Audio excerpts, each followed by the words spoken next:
I'm Faye Edwardes. This is the Business Confidence Club. How are you? Today I'm talking to you about why we need to let go of perfectionism. And I see this a lot. I see this loads. I've seen it in books that I've read, in audiobooks that I've listened to. And at first I was like, well, I'm not a perfectionist. And so I totally wrote it off thinking, this isn't about me. This doesn't apply to me because I'm not perfect. Nothing in my life is perfect. Loads of things are great, but nothing's perfect. And I'm not a perfectionist kind of person. I'm more of a, let's do it, give it our best job and move on. For example, I just found my lip liner in the children's pen box, and I've just taken an order of 2 boxes of 48 Who Gives a Crap toilet rolls instead of 1. And so I just thought, that's not me. I'm not a perfect person. I have this image of perfect people in my head, and you know, they're always nipping off for a run, or I don't know, fitting in extra workouts, or they're just a bit too perfect. That's what I thought perfectionism was about. And so I literally went, I'm not perfect, these things don't apply to me. And it's only in the past few days when I've been speaking to some really amazing, inspirational people. And they said, oh, I launched this thing. And you know, it wasn't perfect, but I went for it and it was totally amazing. And I'm sure you've seen my podcast, the Confidence, Happiness and Positivity podcast, which is on iTunes and all other podcast platforms now. And I suddenly went, oh, that was me. I'd been wanting to start a podcast for months, if not over a year. I've had radio presenting experience. I love talk radio. Radio 4 has always been the background to my life. And I love discussing things with people and getting them out in the open and hearing people's opinions. And it was only in January on my goals list, I think for the year, not for January or the first quarter or anything, I put start a podcast without having any clue how you went about doing that.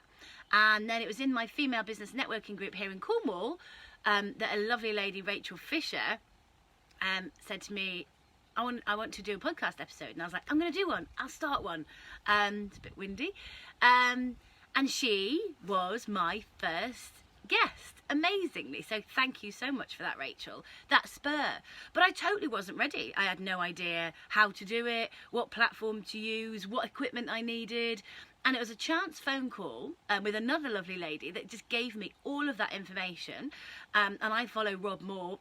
I think I've mentioned him before when he has the Disruptive Entrepreneur podcast. And I opened the account, booked it in with Rachel, and it's gone to amazing success from there. And I absolutely love it. And I'm a podcast addict. And so when I come away from a podcast thinking, I am totally inspired, that's how I want people to feel. And that's the feedback that I've got from my podcast. I wasn't an expert, and I thought to myself, I don't know how to do this, therefore I can't do it. And it's not a case of wing it until you win it, or whatever the phrase might be. It's a case of just start, and then get the finer details sorted out. Because if you don't, you could spend forever trying to find out what the finer details are, and until you're doing it, you're never going to work them out. And so actually, that to me is what the chase for perfectionism is. Putting things off until they're perfect and never getting started. I could have carried on saying, I'm not going to do the podcast. I'm not ready. I don't know. I need to do some more research. In actual fact, the best way to learn about it and prepare for it is to get on with it.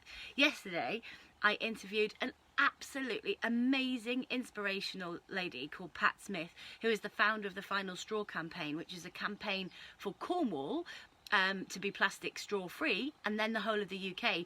She's 70 years old, and she had no idea what she was doing. She saw a movie, The Plastic Ocean. It moved her. She woke up and started a revolution, basically.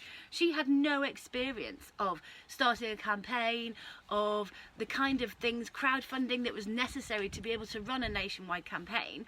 She's now been on The One Show. She had the Times on the phone to her when I arrived yesterday, and she absolutely is another example of why you can't wait until you know it all before you start something.